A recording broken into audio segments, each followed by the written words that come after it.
Clicking their brews, balls and suds. With a joke or two, three ugly mugs. Ain't got nothing to prove. Rocking the bay with their podcast groove.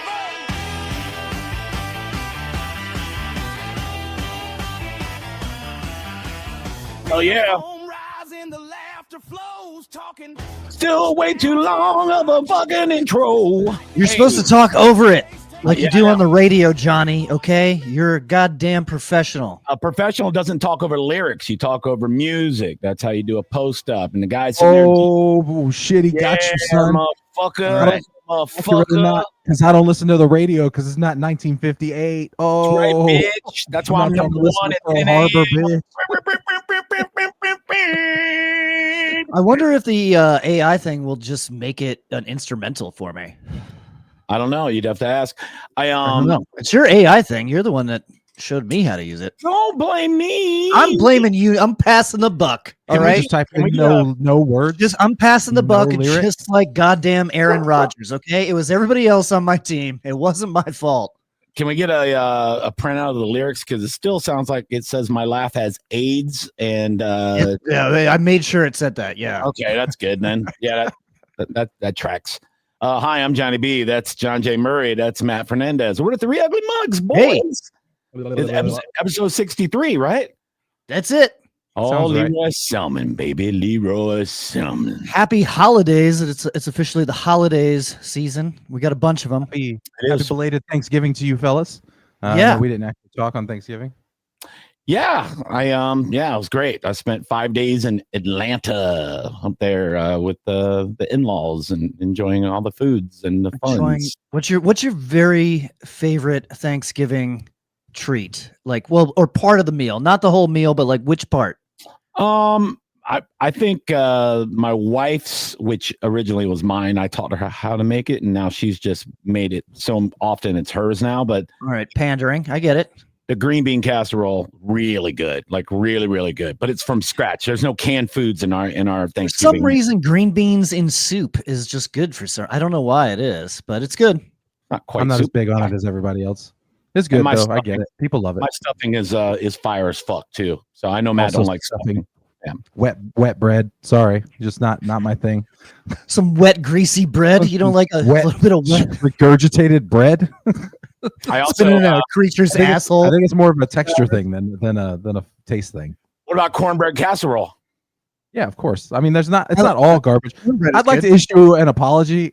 Actually, I'd like to make a statement to my family, to my wife's family. I didn't mean because you made a post.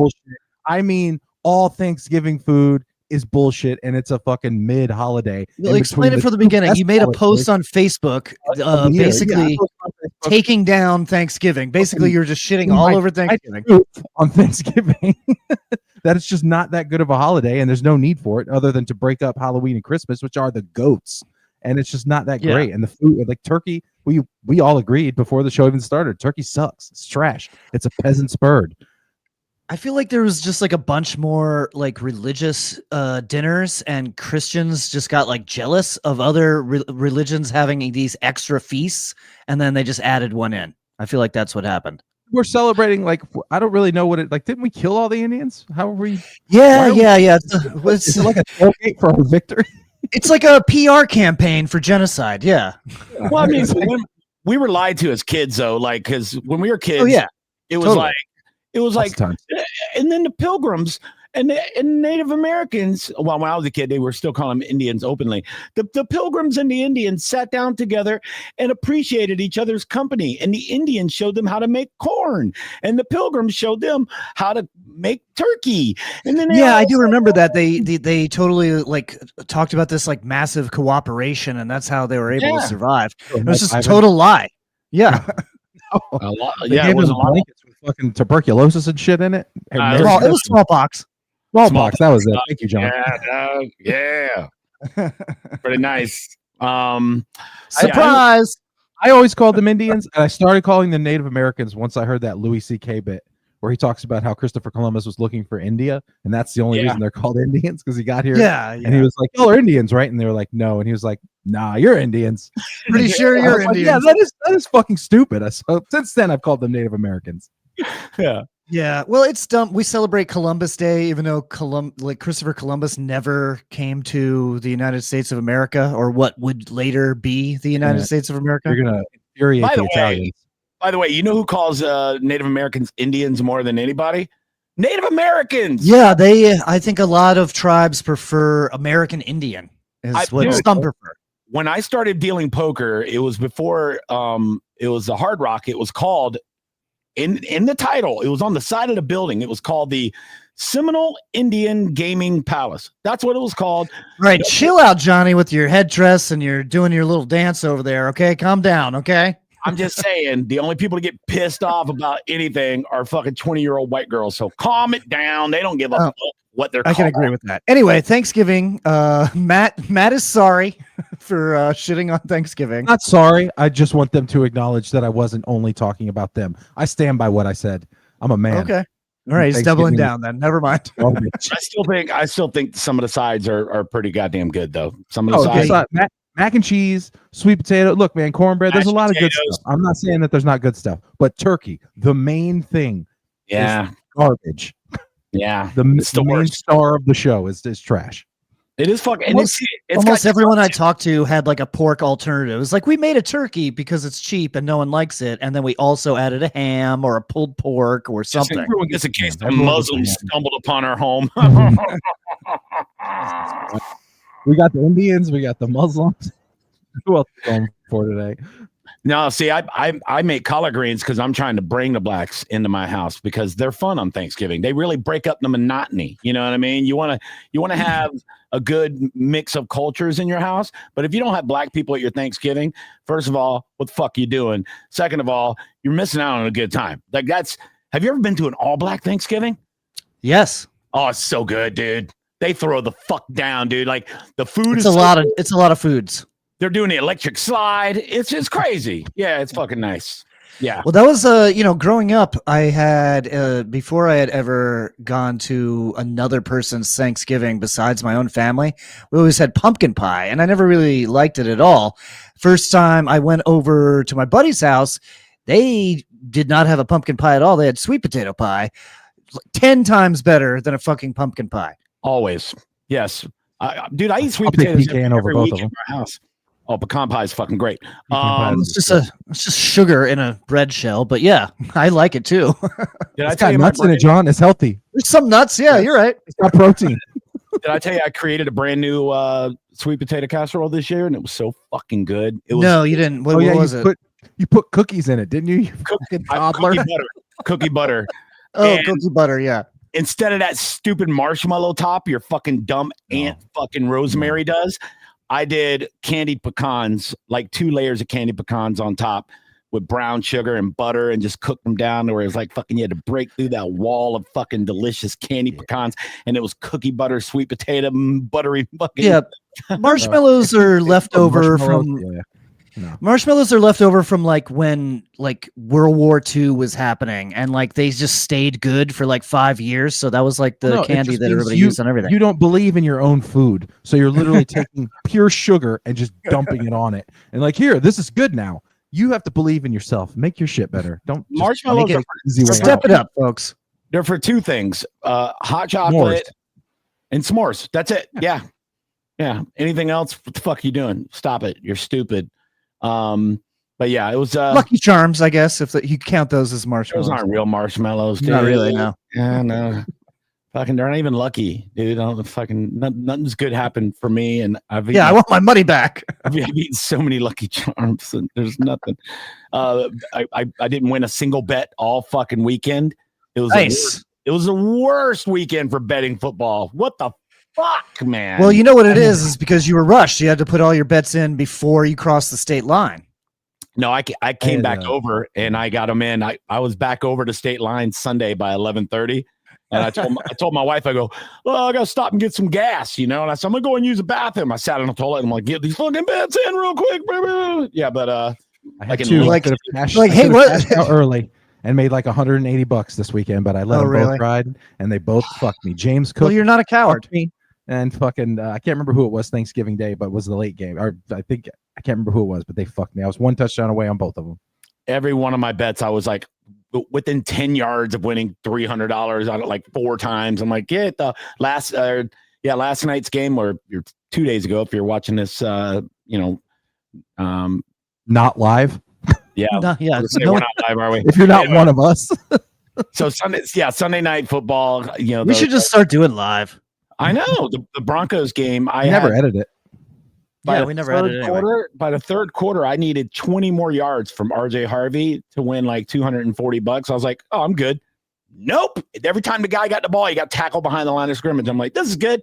Losing yards. Thanks, man. Yeah, it was fucking horrible. They were giving it to some guy named McCamana Hall or some bullshit, some 4th-string running back. I'm like, get that dickhead off the field. Like, I need to make some money here. Yeah, it was bad. The whole fucking weekend. So many upsets in the NFL. Fucking nuts. It makes you really wonder. This is a big week for upsets. Before we get into actual sports, please follow and subscribe at 3 Ugly Mugs. Follow us on Spotify, YouTube for a video podcast, and we are audio podcast everywhere else. Check out at John JS Planet, at Matt Fernandez World, at Johnny B Tampa on Instagram, and our producer James Bothwell is at JRB Comedy on Instagram. Yeah, where the hell was he? I had to click on the goddamn the image. Is that what you? Sorry. Sorry. Unbelievable, man. Yeah. So this is the week for upsets. Do you want to get right into the Bucs, or you want to talk about the other shit first? I mean obviously the Bucs wasn't an upset, although it almost was. It really felt like the refs didn't want us to win. Oh my god, man! Hideous win, but I'll take it. I mean, of course. Yeah, I mean, honestly, if you take away 2 horrible calls and a Chris Godwin drop in the end zone, and we beat him by 3 or 4 touchdowns, it was at least 2 to 3, I would say. Yeah, it was. The officials are something. I know I talk about it every week, but something has to be fucking done. It's not just the Bucs games; it's every game. There's some wild shit going on every fucking game. They can't be this bad. It just can't be. Well, he had that weird holding call when it was very obvious to every single person watching that there was no holding. He smacked the guy to the fucking ground with his hands, didn't hold him at all. Here's what I don't understand. He just pancaked him. That can't be holding. They have this automatic official review thing or whatever they call it, where they pop out of nowhere, like some voice from the sky goes, oh, I looked at it and, let's correct it. But that call, nobody from New York was like, yeah, that's not a hold. They should have stepped in right there and said, no, he chopped his hand down. They're allowed to do that. The guy was already falling. There was no hold at all. They should have been able to go in and say, oh yeah, BT Dubs, not a fucking hold. Don't cost these guys a fucking touchdown. Like, it's fucking crazy. The Tez Johnson offensive. And then we got a Tez Johnson call. Yeah. That's unbelievable. That was bullshit right there. And even he was freaking out. Like, he was like, what the fuck, dude? And he's, I don't know. It looked. They should be able to review that. They should be able to review that shit immediately and go, no, these guys on the field are watching it in real time. We get it, but we have replay up here and we're watching it and we go, no, that's not a fucking penalty. Take it back. How many times I was watching the Sunday night game and they were like, oh, it's no pass interference. Or no, I'm sorry. It was no intentional grounding. Everything's good. And then they're getting ready to snap the ball and do another play. And all of a sudden they stop and all the officials get back together after he said there's no intentional grounding. They get back together and then he comes back out and he goes, intentional grounding. And I go, what the fuck was that, dude? Like you were like, nah, definitely not. And then all of a sudden, like, it's weird. Like, it's getting weirder and weirder for sure. Yeah. In the Bills Steelers game, even Gene Steratore, he was coming on and he was like, I don't know why they tacked that on to the kickoff or whatever, because there was a penalty on the extra point. But they were like, we want to tack it on to the kickoff or something like that. And he was like, they shouldn't be able to do that. But then 15 minutes later, it came back on. And he was like, oh, no, they can do that. And I was like, dude, do you even know the fucking rules? You're the boss. I know. You hear it all the time. And even the commentators, they're all the time. They're like, well, I'm not a referee, but in my opinion, okay, you're not a referee, but you're being paid millions of dollars to give us the information in real time.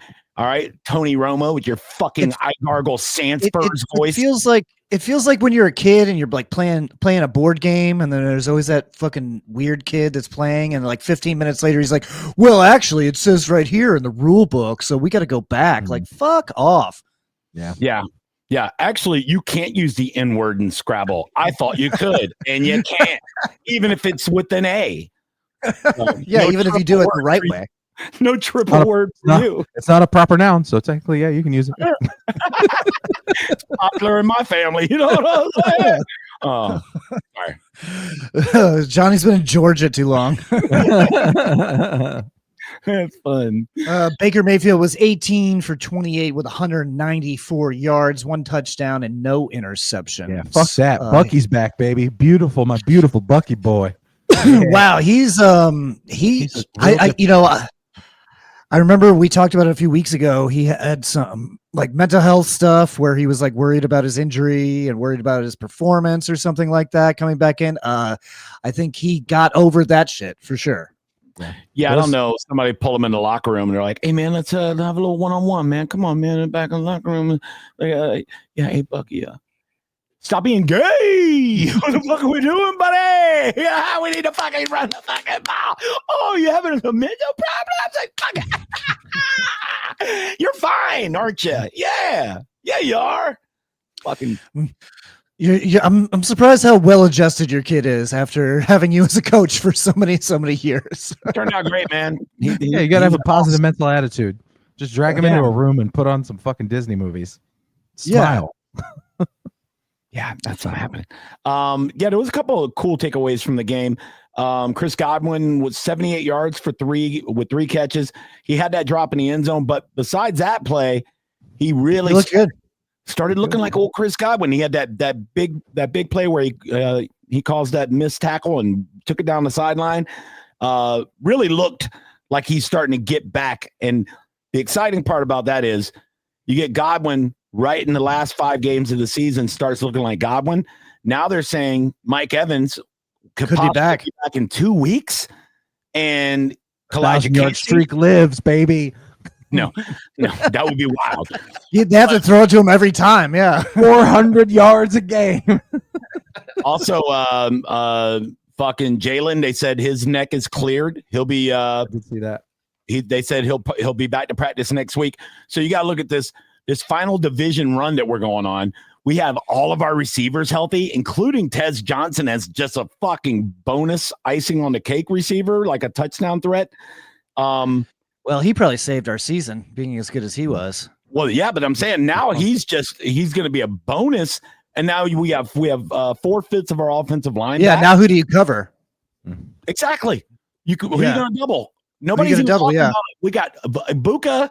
Fucking, if you have Godwin, a good Godwin, Mike Evans, Ibuka, and fucking Jalen McMillan on the field at the same time, you're fucked. There's nothing you can do. There's nothing. You're fucked. You're fucked. Our offense is going to go nuts. I gotta see Mike Evans come back. Even if he does come back, how long does it take for him to get back to 100%? By the playoffs? Yeah. Even at 80% Mike really Evans. 2 weeks. If it's really 2 weeks, I don't know. We'll see. That shit sounds crazy to me. I feel like he's trying to kill himself to play, but I'm just saying. Yeah, I thought. I mean, how many weeks has he been out? 5? Oh no, he's been out more than that. I believe it was. It's like minimum 6 weeks for a collarbone. He got hurt, and if you're counting, he got hurt, came back, then got really hurt. Then got Well, yeah. Since the collarbone was, I think, week 4 against the Lions, if I'm not mistaken. It was either week 3 or week 4. But either way, even like you said, if he's 80%. Oh, here he comes. Week 7. Oh wow. Okay. So he's been out 5 weeks. 5 weeks. So it's like minimum 6 weeks before you can even practice with a broke collarbone. Yeah. So well, he's already been out there running and stuff, just not no contact or anything. Run. Yeah. You can't. You can train. You can't practice. Yeah. I mean, how much does he have to practice? He's Mike Evans. Like, you know what I mean? Like, he knows how to catch a ball. He knows how to run a route. He knows how to get a 50-50. So, yeah. I'm just saying, we have all of our weapons, including fucking our running back room, 4/5 of our offensive line. Baker Mayfield looked pretty damn good. He didn't take any hits on that shoulder, so that's going to be looking better. We're going to be like the fucking 99 Rams offensively if everybody's clicking at the end of the season. And everybody in the NFC knows that too.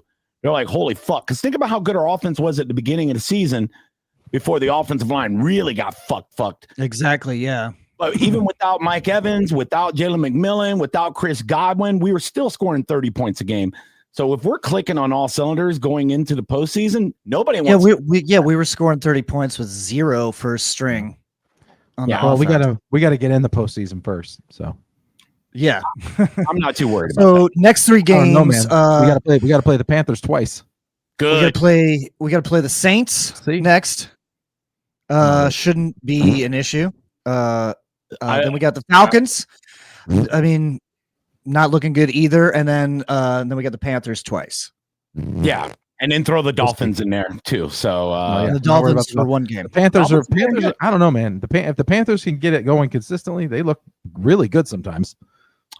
They're very unpredictable. Like one week they look like world beaters, like they just beat the Rams, which was insane, which also makes me not believe in reality. And it's just weird when 84% of the country bets the Rams, and all of a sudden fucking we throw a pick 6 in the fucking first quarter. Those are some big odds, and it was really, really unexpected. Can I say it was a rainy, gross game? And I feel like but the Rams need that shit. The Panthers aren't that kind of team. Bryce Young looked like goddamn Pat Mahomes in his fucking prime, and he was thrown in the rain. That's what I'm saying. They play outside. The Rams don't play outside. They play in a nice, comfy dome, and I feel like that rain fucked them up. I don't know. Just a theory. I like my theory. Nothing's real. Everybody cheats. Everybody cheats. Well, I mean, obviously, you can't. The conspiracy involved in getting an entire team behind cheating would be insanity. Not an entire team. So you just need a few people, but then like just having a few people, all the coaches yeah, exactly. Relying on just a few people for the complete outcome of a game is also kind of insane. Too much. I don't know, Matt. Like I said, it was almost like they were predicting it. Like it was like a movie. They were like, Matthew Stafford just broke the NFL record for the most touchdown passes without an interception. Oh, pick 6. What the fuck?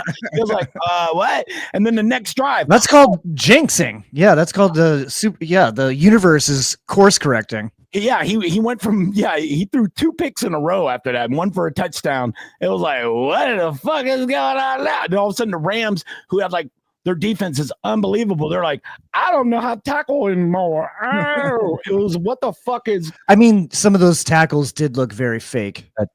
That deep pass that Bryce Young hit to Jalen Coker was a very pretty ball. Gorgeous. I'll give him that. That was a nice throw.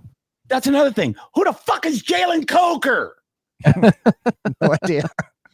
Who bet him? Who bet him to score 2 touchdowns and not fucking McMillan, the guy that's leading the fucking votes for Rookie of the Year? He's over there fucking just jagging off while Jalen Coker's fucking going off. It's any given Sunday, man. That's why the movie's called that. Duh. It's fucking anything can happen. Let's talk real quick about the shutout. Seahawks and Minnesota. Yeah.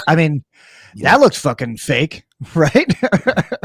It's Justin unbelievable. Jefferson's going to start demanding a trade soon. I don't understand what the fuck's going on with Minnesota. Okay, so they go 14-2, and they go, we'll just let our quarterback go, and we'll go with this unproven rookie that played at Michigan where they don't throw the ball at all, and see what happens. Huh? And then he's certain systems that would be okay, but not Minnesota. Not NFL. Not NFL. Yeah. Well, not modern NFL. Yeah. You got to throw the fucking ball in the NFL. You got to throw the fucking rock. And they just let their fucking good quarterback go. And they let this guy, and then he just can't stay healthy. And so who do you have to back him up? Some fucking guy, some mustachioed fucking rookie nobody's ever heard of. I think he was undrafted. I don't know. But how fucking bad is he? It's just like it could have been. You could have played quarterback, Johnny. You would have done fine. I can throw 4 picks easy. I know I can.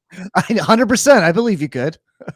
I would knock 4 picks the fuck out, dude. Easily. Who was the quarterback? What was his name? It wasn't McCarthy. I know that. No, it was Hold on. I'll read his stat line real quick. His name is Max Brosmere. Yeah. Brosmere.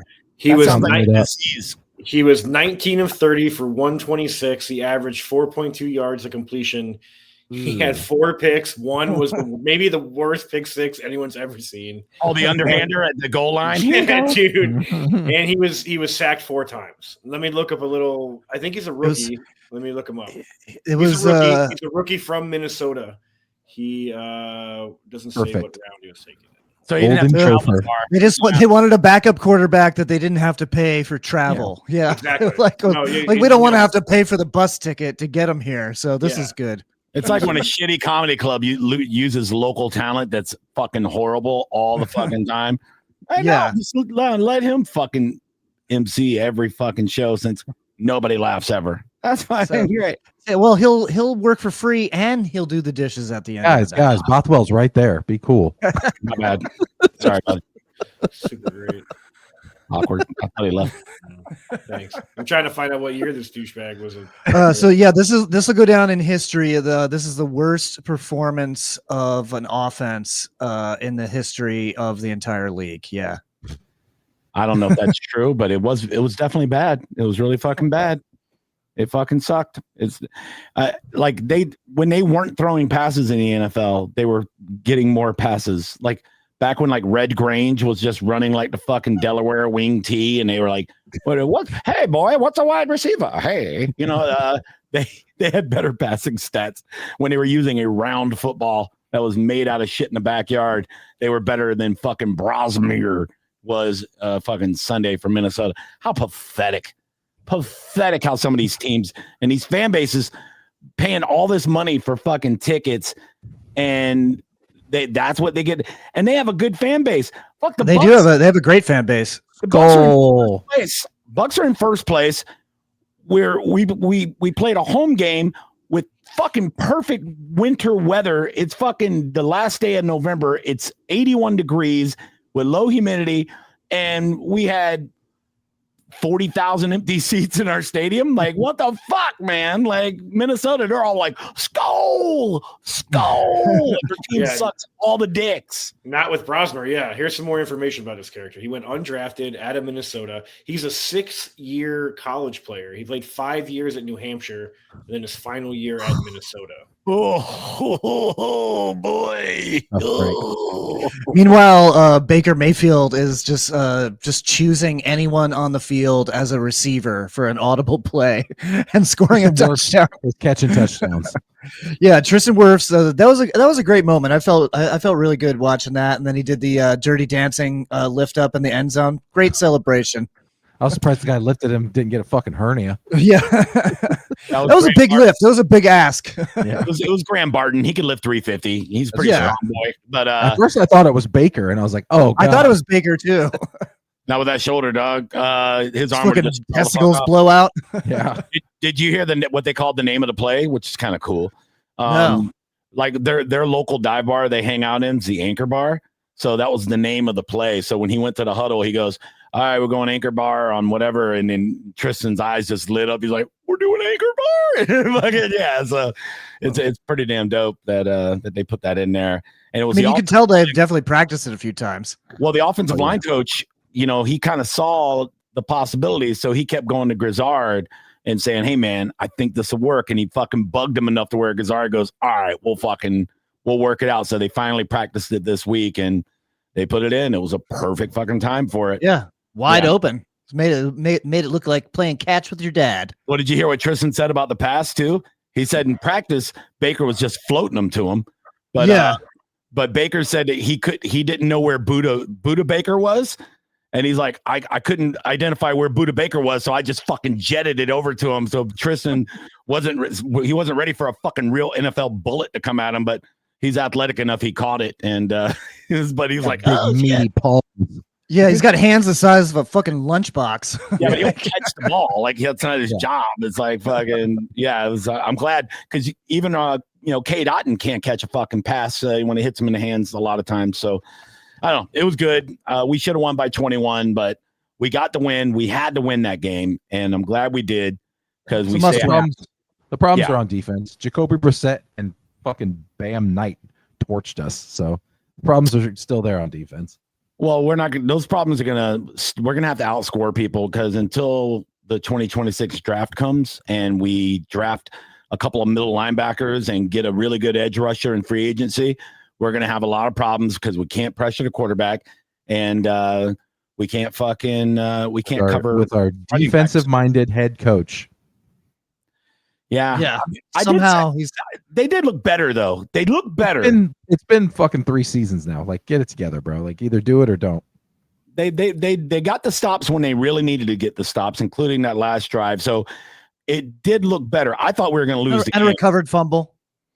Yeah, we had two picks and a recovered fumble. Like, we looked better on defense. Not great, but definitely not as bad as the 2 weeks prior. So. Mm-hmm. Well, it wasn't Josh Allen. Yeah. If it was Josh Allen, it would have been just as bad. Maybe. Unless 84% of the country bet on Jacoby Brissett. Jacoby Brissett's been a very good backup quarterback for many years. There, Johnny B. He's very Ryan Fitzpatrick. Good. That's what he is. He had some good plays and he had a couple of good drives. The drives that impressed me the most were ones that he didn't score on. So, but I mean, it looked good for some of it. He's a big guy too. He's hard to bring down. Like he's not a small dude, but he's been in the league a long time. He's got a lot of experience. He's seen a lot of shit.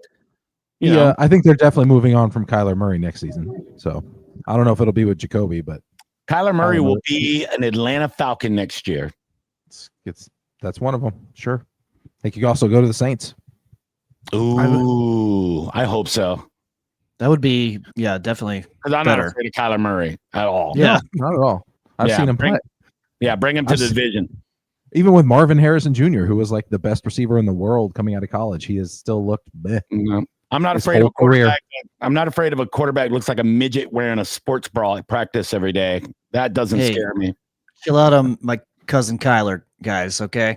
Whatever. I don't care. Well, pussy ass. Remember the controversy when they said he was tired on Sundays because he was playing Madden on Saturday nights because it was like it was Call of Duty, Johnny. It was Call of Duty. Because they were doing some double points Call of Duty weekend. So that shit is addicting. I was hooked on Call of Duty at that same time, and I was like, I got to get these points. I got to get these fucking points. Me too. But and then one day I woke up and I was like, wait a minute, what am I doing? And then you're like, where did my family go? Yeah, but it's addicting on purpose. That shit. Yeah, but you weren't quarterbacking an NFL team the next day. No, if I was a millionaire, I would have my priorities straight. Yeah, sure you would. Easier said than done. To do anything, I would do it. Like it's the same with the guys who couldn't stop smoking weed, like Josh Gordon, Ricky Williams. Like, dude, just put it away for like one contract. Just get one, like 6 years, and then go back to it and smoke forever. Wherever just smoke on the off season. Yeah, buy a dispensary. Yeah. Mm-hmm. Yeah, it's wild. I don't know. Very wild. You want to hop into college football because a lot of crazy shit happening in college football. A lot of coaches, the carousel's going, including our USF Bulls, and a lot of stuff happening around there. So, by the way, USF's last uniform combo, that black and white faded helmet with the number and the logo with the black jerseys, just go with that 24/7. So good. Their uniforms are on point this season for sure. I wish the NFL did more like cool uniform stuff. Yeah, they're doing NBA does it. College football does it. Like, I mean, NFL's doing more than they used to be. A little, but man. Well, they're worried about the helmet combinations and all that shit because of concussion protocol. Ugh, whatever. Oh, my brain. Yeah, idiot. No, but USF they beat the shit out of Rice. They beat Rice down like a sushi restaurant on a fucking happy hour. They just fucking 52-3. They end up 9-3 for the season, which means they're going to get a really, really good bowl game. Not like a fucking top bowl game, but it's going to be a good nationally televised, really good bowl game. But because they were so good, and they, the team got turned around so fast, Alex Gullish, our coach, is now the head coach of the Auburn Tigers, which he got poached. Yeah, which is, look, I'm not mad at all, man. This is what happens, like you do a good job with the smaller program, you get a fucking upgrade. And I'm not going to meritocracy for sure. Finish the season. That's all. That's just how that's what I would say. That's kind of bullshit though. Finish what you started. I know, but that's not his fault. That's if he don't take that job, then he's missing out on a huge opportunity to coach a major program, historic program in the SEC, making 3 times what he was making here. He has to take that fucking gig because that's the next step to the even bigger program. If he does good. Well, I get it, but that's, what we were talking about before the show. That's where the NCAA should step in and be like, no, you're not allowed to do that shit. Yeah, it would be nice if they had. They would have to limit it for all the coaches then, because exactly for every single coach. Someone else would just take that job. Yeah. Yeah. No, it would have to. It would like a league rule. Well, here's a problem in the NFL. Yeah, but here's where it gets difficult. Where college is different than NFL. It's easy to say you can't negotiate new coaches until February 1st, but you got to think there's NIL deals to worry about. There's boosters. There's all these other things that play into college football and the program, and they want to know what the fuck is happening right fucking as soon as you fire a coach. They need another fucking coach lining up because these players aren't going to go play for some shit coach and not get the same NIL money and the same. Well, there would definitely be less firings if there was a rule there for sure. It would be like, okay, well, if there's not an available coach, then we got what we fucking got until next season. Yeah. But then again, that's more questions and it's all money now, dude. Like college football, it used to be about the program and yes, there was money and all that. But now the players are basically professionals now getting paid to play, and it's just open. Like everything is just like, how much money. The good old days when they used to keep it under the tables like a fucking back alley whorehouse. Now they're just waving it around for everyone to see. In the good old days when Jameis Winston got paid in crab legs. Yeah. Yeah, the good old days when you used to have to tell your mom to keep the fucking brand new Cadillac parked in the fucking back of the neighbor's house because you didn't want to lose your fucking scholarship. Yeah, the good old days. Fucking it's better in some ways now and then worse in other ways now because it's just everything's they deserve to get paid, man. They do, but it's just going to shift everything around. We're going to have the, for one, we've always had the coaches moving around like this, but now we're going to have, teams change every single season. You got a bigger budget, you get more, better players. The transfer portal's even more active than it is now. Yeah. But it seems like it's the same, like 10 teams are just always going to be good. They're never going to fucking fall off. And then everybody else is just scratching and clawing to even be relevant. So it's tough. Like it's going to be hard to see Ohio State ever not in the top 5, or some of the big, Alabama, all these. Michigan's good here. I mean, they just lost to Ohio State, but Michigan's been in that thing for a while now. For sure. Yeah. Penn State has kind of fell off a little bit. And what did they do? They got rid of their fucking legendary coach. Bye, get the fuck up out of here. So it's pretty wild, but it'll be interesting to see now who replaces Alex Golesh at USF because now they are there. There's a lot of reasons why good coaches want to come here. Derek Brooks. Well, yes, Derek Brooks is the COO. Tampa's a great market. They have a brand new stadium next year, which is going to be great. They have good NIL money. They've proven that. They paid players $20 million this year and brought in great fucking players. So it's a really, really good situation for a coach to want to come here and keep the this 93 team, just keep that fucking momentum going, bring in even more players. One of the rumors we talked about it before. Do you think Byron Brown follows him to Auburn? Yes, I do. Why wouldn't he?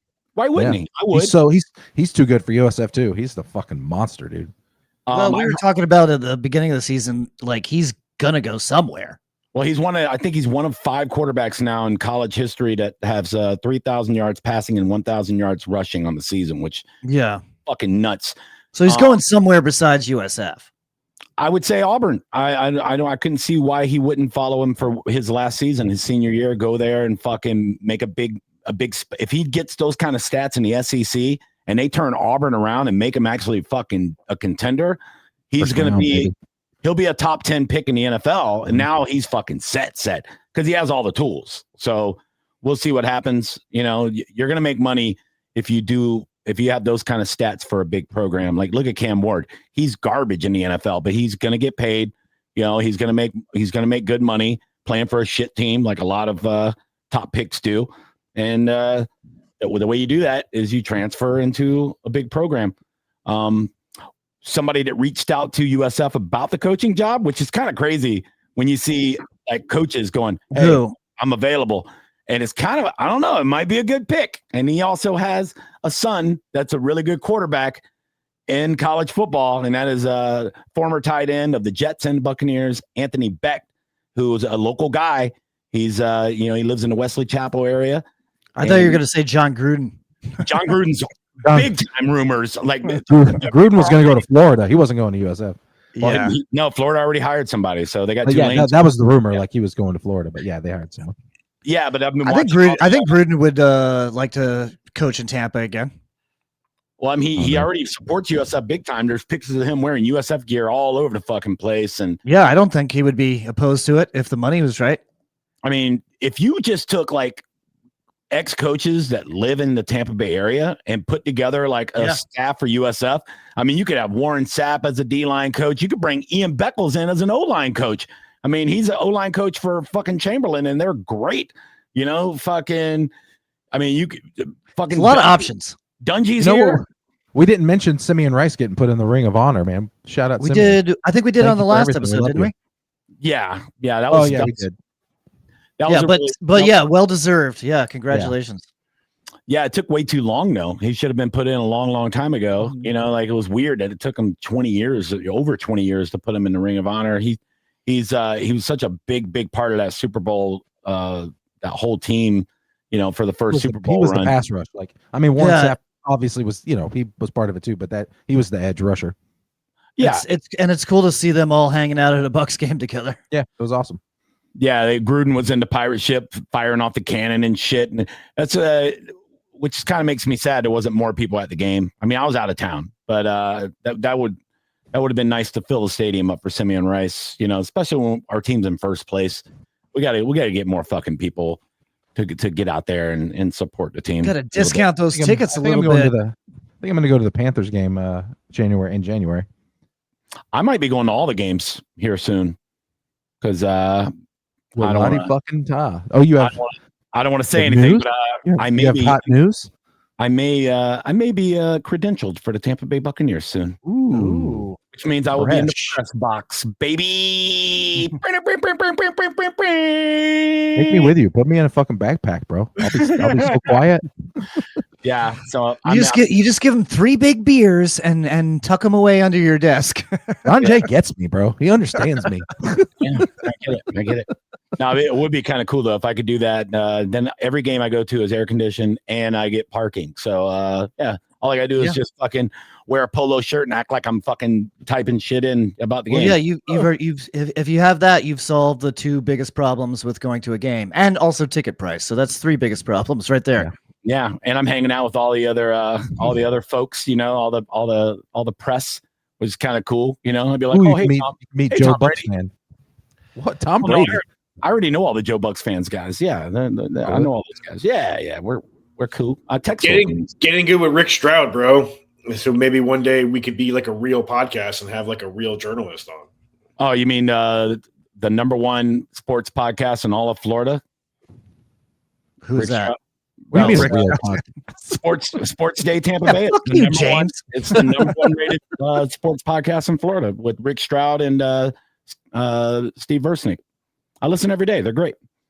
Yeah, well, we'll get there. We gotta sharpen our skills and talk about graping less. Whatever, dudes. Nonsense.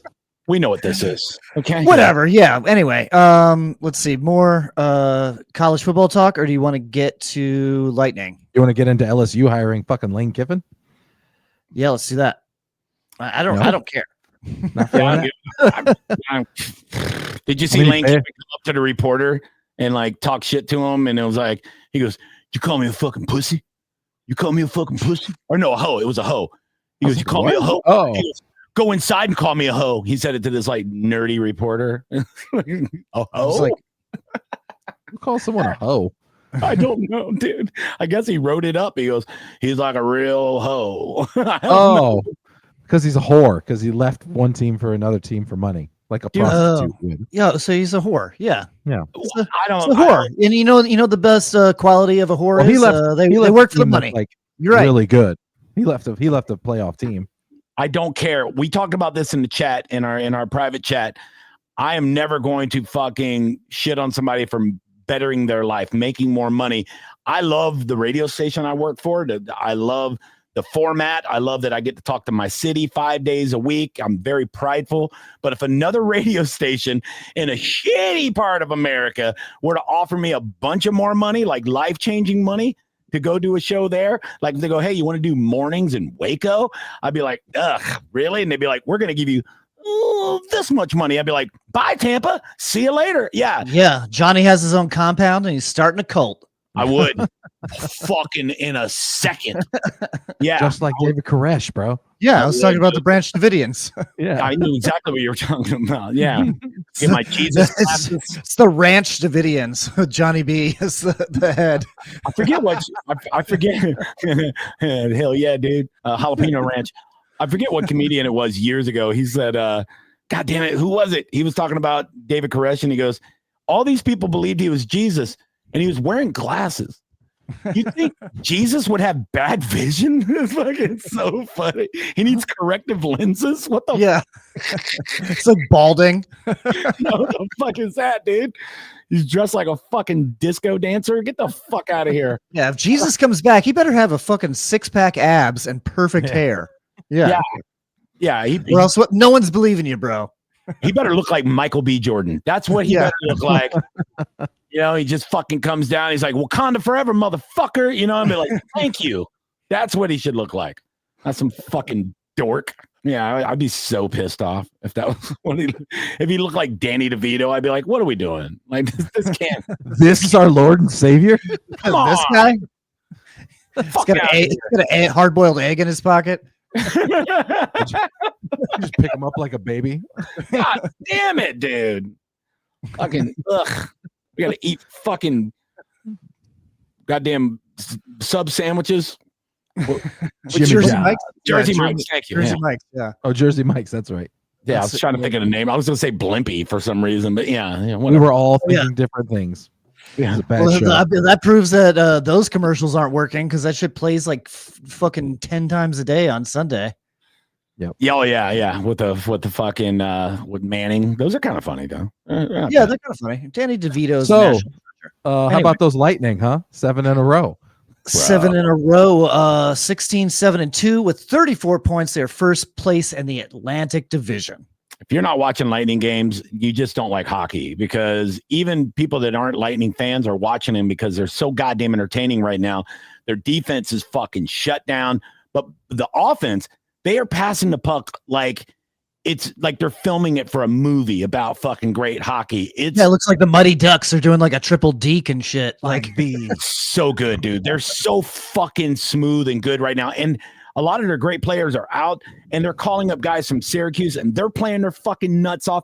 It is good hockey right now. Like, they are crushing people, and it's the only thing I'm winning on the Hard Rock app right now is betting the Lightning. If just bet the Lightning to win, and you're gonna do fine for the season. Just bet them to win every fucking night, and collect your couple. You seem to do better betting on hockey than you do on other stuff. Well, because I don't bet insane on the hockey the way I do football. Like last night, I go, oh man, I put a parlay. I put like 4 parlays together for Sunday Night Football.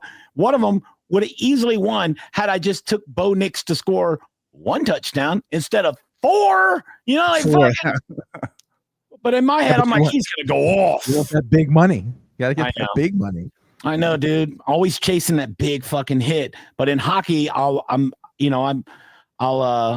bet like a 3-leg that's sensible. I'll go, okay, I'm going to get Kucherov for over 1.5 points. He's going to do that pretty much every night. I'll get Vasilevsky under on fucking goals scored, and fucking, I just bet sensible. Common sense, yeah. Yeah, instead of fucking betting like a Jagger all the fucking time. Brandon Hagel, lighten it up right now. Bet him to score a goal. You're probably going to get some money there. It's like, it's Gensel. Gensel's fucking playing his ass off. You just go with the hot fucking the hot hands, and don't go stupid, and you'll make money betting hockey. It's just and especially right now, the Lightning are fucking. You got to ride that wave while they're killing everybody. Yeah, they're killing everybody. I'm impressed with their farm system. Like they've developed all these players that just stepped right in and played like they've been, NHL players the entire time. Yeah, because they develop. It's kind of like the Rays in baseball. They've always had a good farm system. Up until the last couple of years, it hasn't looked as good as normal. But their baseball, their pitching has always been like the best farm system. But the Lightning are like that too. Even their fucking Orlando team is they're developing guys that are coming up. And when you see the starting lineup for Syracuse, you go, holy fuck! I've seen all these guys play. In for the Lightning this year, and they're all good. Right. So when they send somebody down, it's not because they fucked up. It's because they're just shifting around players for matchups and for injuries and things like that. But I mean, they got a fucking stable of studs and young players too. So it's good. I'm enjoying the shit out of them. Hockey's fun. I like it. More people should watch.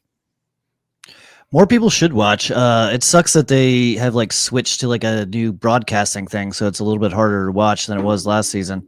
It's still on Spectrum. It was on Spectrum before, but now it's Scripps instead of Scripps instead of FanDuel. Yeah. Well, FanDuel had a streaming app. Scripps doesn't have that shit. Yeah, I mean, I'm lucky enough. Spectrum comes with my lease here where I rent my home, and so I get all that. But if not, I'd find a way to steal it anyway. There, I said it. Yeah, no, I steal it for sure. But it's easier if it's just an app on your phone or whatever. Yeah.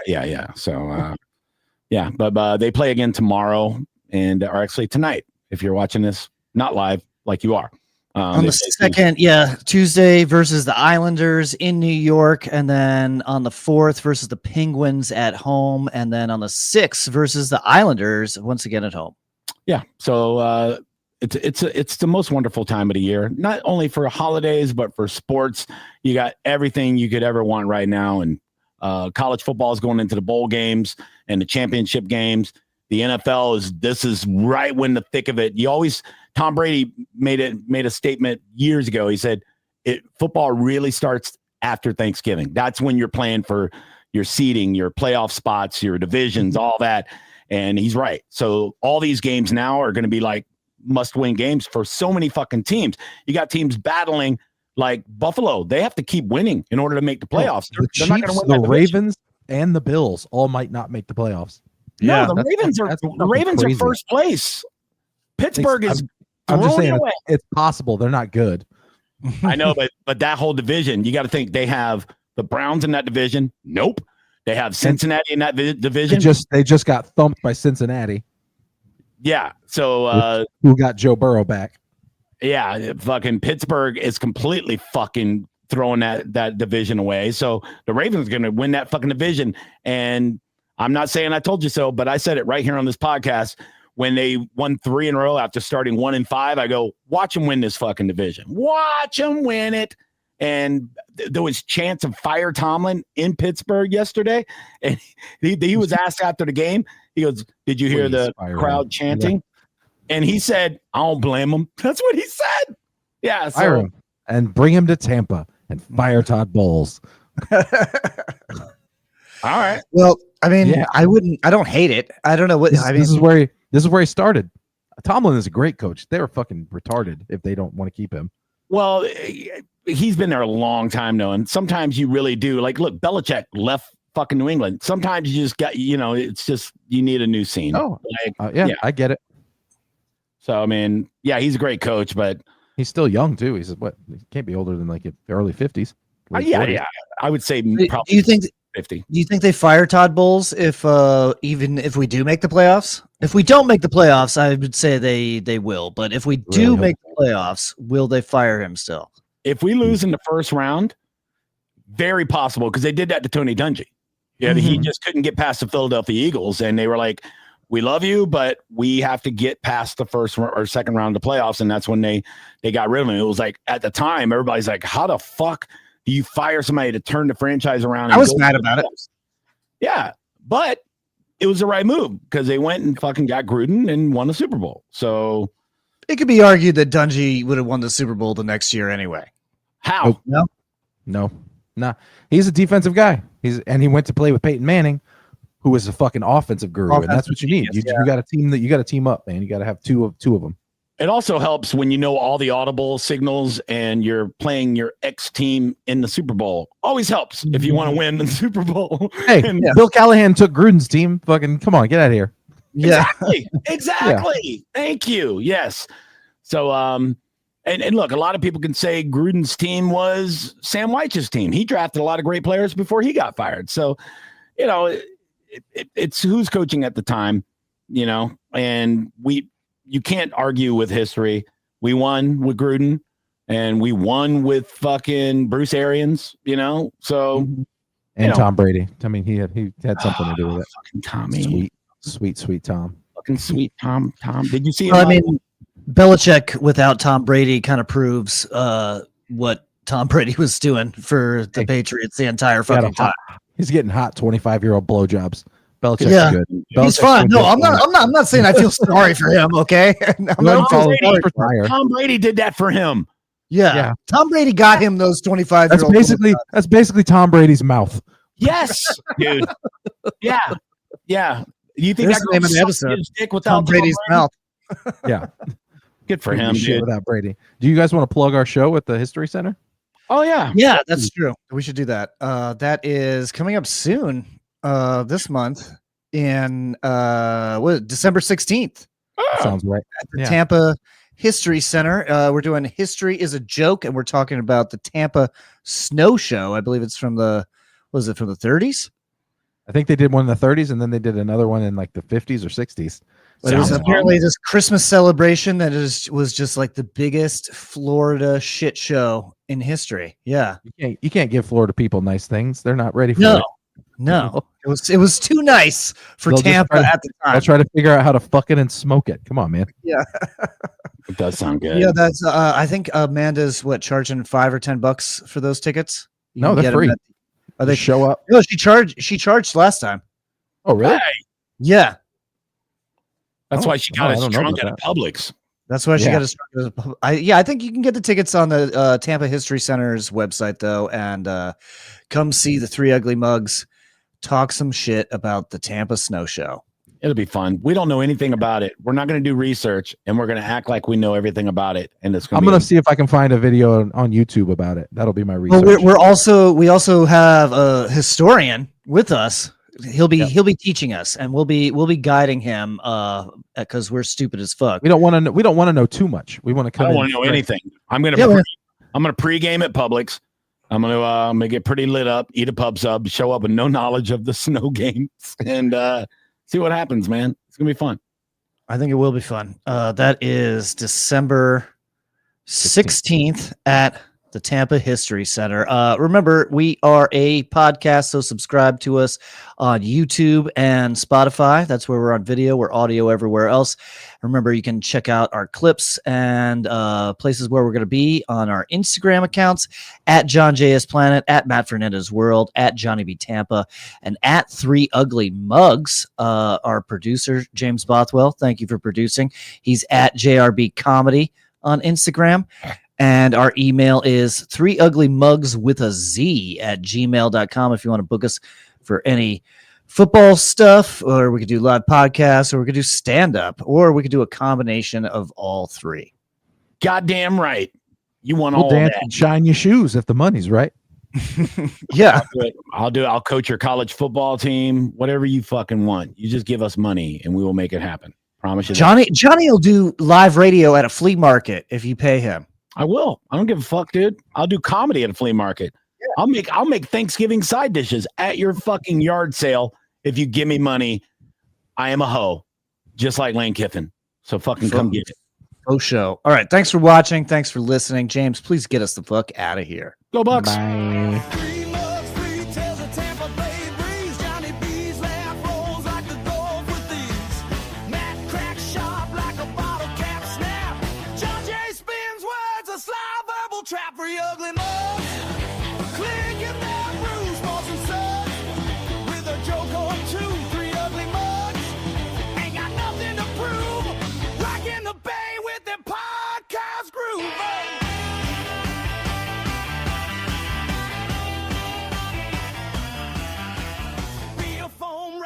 and the laughter flows.